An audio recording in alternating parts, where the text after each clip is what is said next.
Hello and welcome back to the Invest podcast. We are hosts Jack and Isaac. It's good to be back, man. Oh, always, man. I'm excited to be here, and yeah, I got some exciting times here with you, Jack, because we're in the month of May. It's the 1st of May, first month of the year. How quickly has the year thus far flown by? Oh, it is flying so fast. I think everyone listening could agree on that.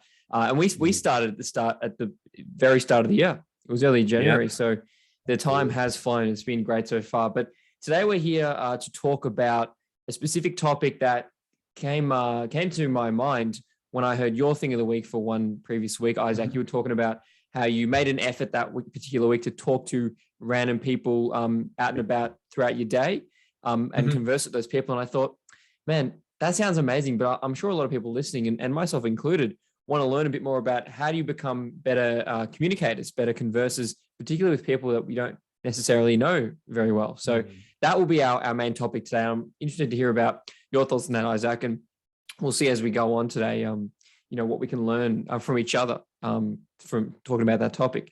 Well, as always, we start with the thing that we've learned or done this week. Isaac, you can start us off if you want. I don't know what yours is, so I'm interested to hear. What have you learned or done this week? Yeah, I'm pretty excited to say mine because Jack, coincidentally and unplanned, mine does stem from your thing of the week last week. So you spoke about cooking outdoors on a barbecue. I didn't get to do that because the weather here has been so poor. But what I will say is I have been getting sun when I can, but I have been just putting more effort and perhaps investing more of my time into cooking. How I go about preparing meals. And this week, I've actually tried something called air frying. Now, air fryers are, I don't know, a little bit of a trend going around. But, I think we've discussed this so many times. The shortest barrier to entry, the quickest and most convenient way is often the most sustainable. And it's air frying is basically, I'd say, a substitute for the use of an oven. It's just a quicker, more convenient way of using an oven. I would say you don't have to preheat it; you just chuck it in. I've been making multiple things of it. I've made nachos in it, so I usually like my nachos. So I made it in that, quick, easier, and actually healthier because instead of making it in the microwave or the oven, just less oils that you have to use and things like that.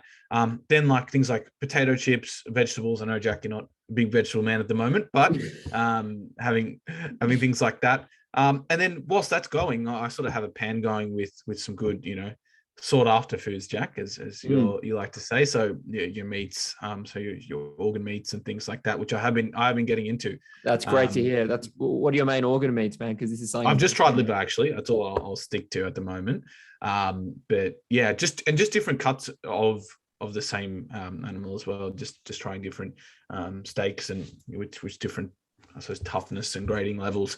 But yeah, just putting my time into cooking. And actually, before this podcast, I probably did like an hour and just over an hour of like sort of meal prepping for the week. And yeah, I would say that it not only helps you, Jack, with kind of getting all your nutrients in, but also to really stimulating, I guess, fun activity. So how does cooking change for you? Were you always a bit of a chef, or is it really just stem from your desire to get healthy? Oh, definitely the latter. Definitely the latter, man. I was never a big cook. I was always just, Dorito bag and, some lollies, and that's my dinner. Like I just didn't really care. I didn't really think about it. Didn't really know as well. So I think once you equip yourself with the power of knowledge, then you can do so much with that. And that is very motivating too. So that got me into the kitchen for sure, cooking about, but and meal prepping as well. Like that's so important. I just did that before this recording as well, actually. So what about your meal prepping? Does that involve the new air fryer, and how do you kind of meal prep? Do you do like one main meal you have every day, like you prepare it in advance, or how do you meal prep yourself? Yeah, I like to cook the meats on the day. So when I'm about to have a meal, because cooking a steak or minced meat or whatever it might be that you're having, is pretty quick on the pan. So I just do that, or if it's chicken breast or salmon, it doesn't take too long. I usually just try and pre-cook things like vegetables that I've made in the air fryer. So it gives it a nice crunch, particularly sweet potato, just normal potatoes, broccoli, things like that.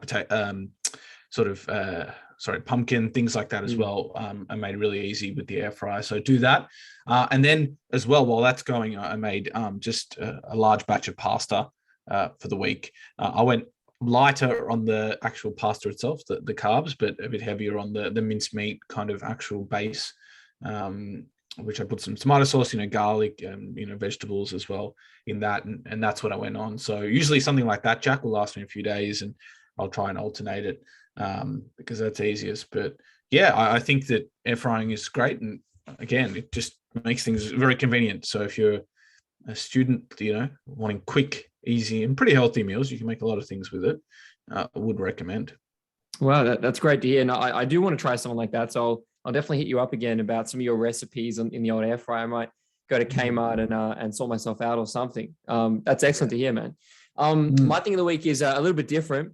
It is also a bit of a purchase. And I don't know if you purchased your air fryer, but you are using that new appliance.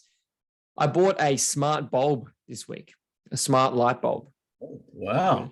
Yeah. So very affordable. It was like, I think $15, $20 from Harvey Norman. You can get it from any stores you can imagine which sell light bulbs. And just put it into my existing lamp and connect it to my Google Home, which I already had. So it was integrated through that. So all my accounts and my voice activation, which was already there. And it just slotted perfectly into my pre-existing like technological ecosystem of my room. And yeah, you can set the actual like the temperature of the bulb. You can set the light. So before bed, it will just be red, pure red light. Really helps me sleep. No blue light. No blue light. Get out of here. The filter on your phone is not enough. God damn it. It's not enough, especially when your brightness is on max and you're in your room and it's pitch black in your bed. Classic. But I used to do that all the time as well. So fair enough. But blue light in the morning, like I'd have bright light. And you can set it with all these different schedules and timers. So instead of waking up to an alarm, you can wake up to a bright light, for example. Just mixing things up and even using voice activation to turn lights on and off or dim them, I found has helped me. I don't have to actually go on my phone, or I can actually kind of go to sleep a bit easier. So yeah, that's kind of what I've done. And I feel like it's improved my sleep a little bit. I got a deeper question from this, Jack, because you just had me thinking. And you've changed now. You got a smart bulb, right? You've talked on this podcast about early morning light exposure as well, right? Would you say light exposure, so what you're sort of absorbing during the day, and therefore a consequence of your sleep cycle, is the most underrated thing that people don't understand when it comes to their health? Yes, 100%. The existing like foundations of health that we know and we promote about exercise and diet and all of these things and lowering your stress. And these are all extremely important. Absolutely. But one of the main things is sleep. But I think that all people really do when they think of sleep is they'll just go, okay, I'll try to go to bed earlier. It's like, well, obviously, I mean, what can you actually do like on a biological level? So yeah, the light is the only thing that has a direct connection to that part of your brain. No kind of tablet you can take or little like app or whatever will really help you to the same extent that the light will. So yeah, your exposure to light, especially in those first couple hours of the day, really set up that following night of sleep. So yeah, definitely. If anyone can learn something from that, and we did a whole podcast on it, something I'm passionate about. So I definitely did not shut up for a while about that. But yeah, so important for your sleep and for your health. So anyway, I think it's time we get into the topic. And this is something that I'd say you're more well-versed in, Isaac, because this was inspired from you, as I mentioned earlier, which is about the art of conversation, how you talk to people, but particularly people you don't know. Because I think we can all talk forever with our best mate or maybe some family or friends or someone. But when it comes to random people you've just met, maybe you're out at the shops or grocery store, whatever, how do you connect? Or even a new colleague or work associate. So I want you to start us off, Isaac. So how do you connect with random people when you talk to them? Well, first, I think I'll set the context. I think in history right now, we might be at the worst point of time of connecting with strangers and people on the street. And Agreed. One of those reasons is because if you think of social media, right, think about how many people comment on people's posts like hate and troll comments because they've never met that person. They're literally commenting on a stranger's post, like all these terms, because they know they'll never see them, right? Jack, do you think that people would go up to someone in the street and say the same thing that they tweet or comment? Of course not. No, absolutely not, right? So for them then to be able to now converse with strangers has been so skewed, right? So that's what I'll set it up first. So why are we bad? And is that aspect of it, the social aspect of it, but also obviously the pandemic, people are afraid to go up to people, and then everyone's sort of in that hustle grind mode where you're just getting to one place to another. But I think it is important because it opens up our eyes at how important of a skill it is. So Jack, as you know, in my day-to-day life, I meet new patients. So I have to be able to connect with them because it is diagnostically important. If I don't connect with this person, then they're not going to be able to tell me vital information, right? So it's so crucial that firstly, you come in a very open and friendly manner, right? It's just that approach, that the body language starts before you even approach them. The way you walk up to them, conduct yourself, present yourself. That's the first thing, right? And then I know a lot of people do have social anxiety and it is challenging, but if you can just think, I'm going to mask this and at least try and appear confident, three lines in, you'll forget that you're even anxious. You'll just start connecting with them and start getting the flow on. So I think that's the first approach. And then I guess acknowledging that this person may never see you again, right? So this might be the only time you exchange with them. So just see how it goes. Like it's they're not going to judge. They're not going to hold, oh, Isaac from the train was the worst conversation I ever had. They might even forget you, like if it goes bad. So I wouldn't be too worried about that. But Jack, I want to go back on you. Thinking about perhaps preconceptions that people have and maybe why they are fearful of approaching even people they kind of know, but also strangers. What do you think are some of the key things that sort of young adults and adults in general face? Well, I think there's so much pressure on ourselves to be so perfect all the time, especially when it comes to communicating with others, right? And as you said, you might interact with someone and it might be so crucial for something, or even maybe it's just you may not see them again, so you want to leave a good impression or whatever it may be. So I think we need to kind of alleviate some pressure, take the pressure off because we're not perfect. You know, oftentimes I'll be in a conversation with someone in this situation, someone I don't know, someone maybe I'm trying to impress or put my best foot forward.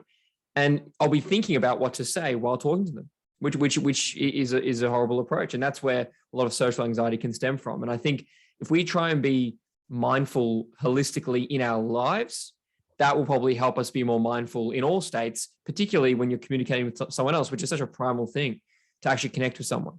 So I think becoming more mindful and more present in your life will, I think, flow onto your communication skills, and it will allow you to kind of actually actively listen to the person and have a really good conversation with them.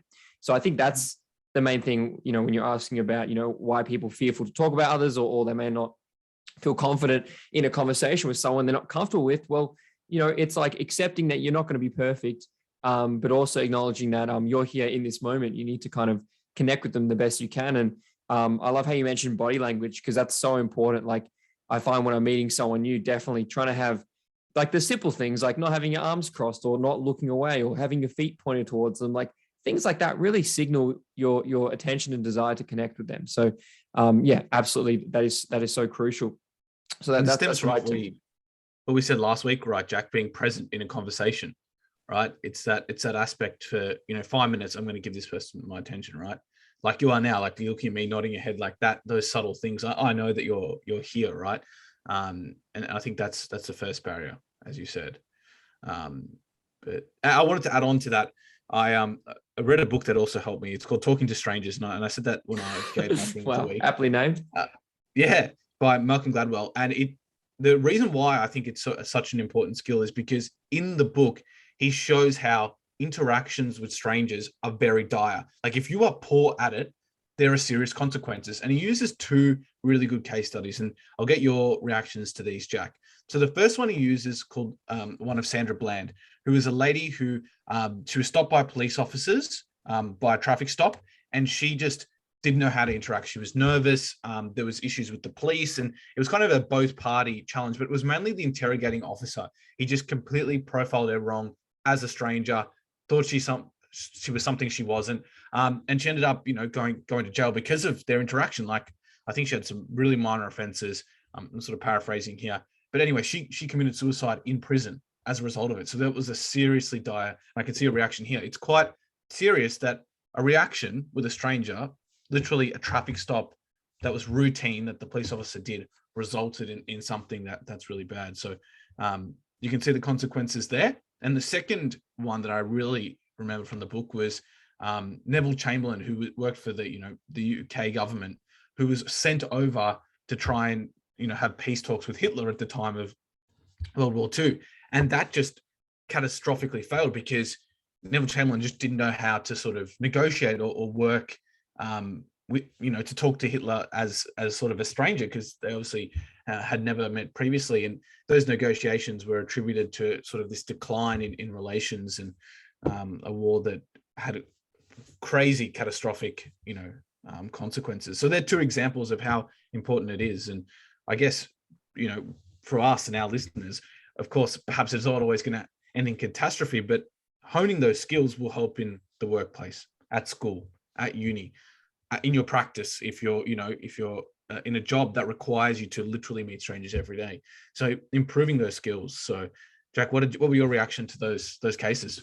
Oh, I mean, unbelievable, right? Like obviously you think something that so small wouldn't have such a large impact, but it does. And I think it's because it is something that is so crucial and almost at the center of who we are as human beings. Like, we communicate on a level that is so unbelievably complex compared to any other species that we know of. So, yeah, man, unbelievable stuff and interesting to hear. But of course, I guess it's good to acknowledge that, may not end in a world war if you can't talk to a stranger, but definitely it proves that it's a necessary skill. And I think we can all improve on that and use that to kind of better our lives and also just to be a better person as well. I think, a lot of what we talk about here is to become a better person. And one of those things is, if you can communicate well, maybe that might mean you're more empathetic of a person, or you can actually create a relationship with someone that will actually lead to good things in the future. So, man, what an interesting discussion about communication and trying to get along with these people that you may not know. So hopefully those listening can form some new relationships with others and, try and use this to motivate to talk to some people out there. Yeah, I think another tip I would say, Jack, you want to be practical. So we talked about body language. The second thing I'd add on to that, Jack, is open-ended questions. If you're stumbling, just ask really broad questions like, how have you been, right? Or how are you dealing with, the pandemic, or, school, or whatever it is that this person you're interacting with, perhaps if you're, in the finance space, maybe it's like, how are you dealing with this new account you're taking on, this new job or this new role, right? In the medical field for us, it's like, how is this disease, impacting your life? And that is such an open great small question. talk. Yeah, how's exactly. Glandular fever going for you? Yeah. Don't be sharing any water bottles. Absolutely. That's the throwaway line. But yeah, like asking those really broad questions will then get them discussing certain things and perhaps give you information that you're trying to seek out. Or maybe you're not even trying to seek out information. You're just trying to have a conversation and meet someone. Well, when they start discussing, and, Jack, when they do discuss, my new role has been really tough. I got no idea about, website design or how to do this. You're like, oh, okay, cool. I actually used to do, website design, and these are some of the things I used to do. And then you share it upon your own experience and your own journey. And that's ultimately the connection. So I think that's my next point. So first was body language. Second was open-ended questions. And third is signposting. So if there is something that you do want to gain from the conversation, right? Signpost it like, oh, perhaps later we could discuss, my contract, or could later we maybe focus in on this particular case I'm struggling with at work, right? Those kind of signposting gives the person pre-knowledge of what you want to discuss. So you don't have to stand there for half an hour and they're talking about their, third grandchild's music recital. They're going to try and, they might do that anyway, but hopefully they stick sort of more on the topic of, hey, my contract at work, or this case I'm dealing with, or something like that. It just allows people to focus, because when you are talking to someone for the first time, they might just overwhelm you. Obviously the fear is that they give you nothing, but sometimes the fear could also be they overwhelm you. So it's important to do that. So they're my sort of three things. Anything you think of, Jack, that you've always tried to adopt when you talk to someone for the first time? Yeah. There's definitely some other tips I can think of too. And I love the ones you've given, particularly the body language. That's so important. If I can add to that as well, is the eye contact. The eyes really show where your attention is at. If you're talking to someone, I'm sure we've all been there, and you can see their eyes darting around the room, it's just a crappy feeling. You don't feel like they're listening, and because they're probably not. So if you're talking to someone, if you can look them in the eye, whether it's in a business context, perhaps looking them in the eye, giving them a nice firm handshake, not strong, not weak, just it shows your attention and what you're there for. You're actually there in the moment. So I love those things. Also, I find establishing a common ground really important, particularly with people you don't know. So I always try and find something that, you know, is common between me and the person I'm talking to, whatever it may be.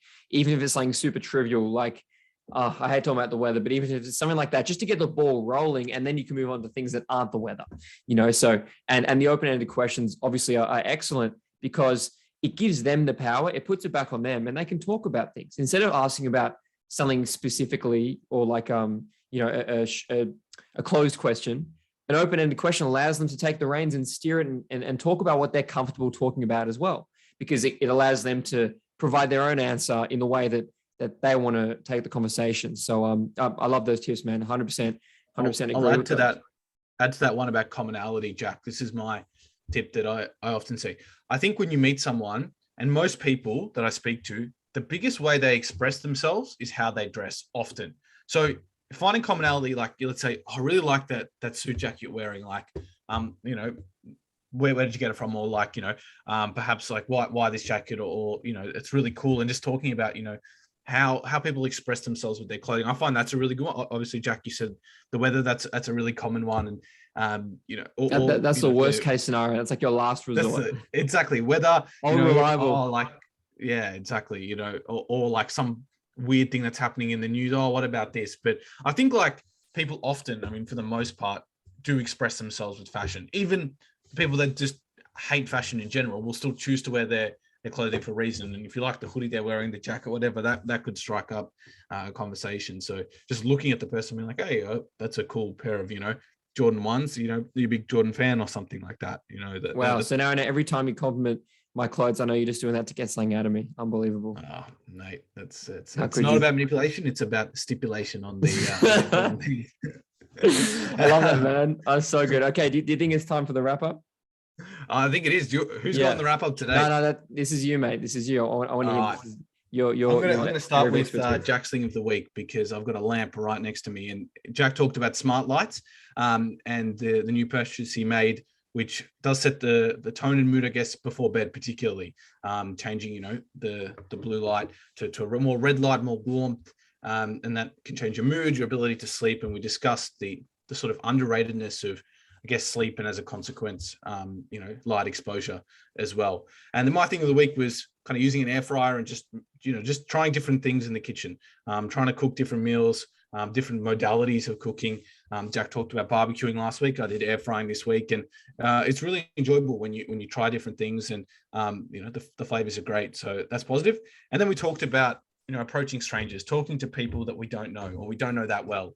And we talked about some of our kind of key takeaways, and the practical ones are, firstly, body language, setting yourself up before you have that conversation, asking open-ended questions, right? And then looking at finding commonality, finding things you have in common, and moving on from there. So those were the key things we sort of focused on. And we hope that you guys can use some of them. And I also gave the case studies of why it is important, sort of setting the context of why Jack and I both really wanted to discuss this, because you know, if you have a poor reaction with a stranger, often it'll go unnoticed. But if it's in the context of work or your job, or, you know, something important, then it can be dire if you know, that interaction doesn't go well. So how did I do there, Jack? That was excellent. I love it. That's the highlight. That's why I'm here, I reckon, just to hear those bits. So thank you everyone for listening. We'll catch you in the next episode. Bye. Yep. See you all.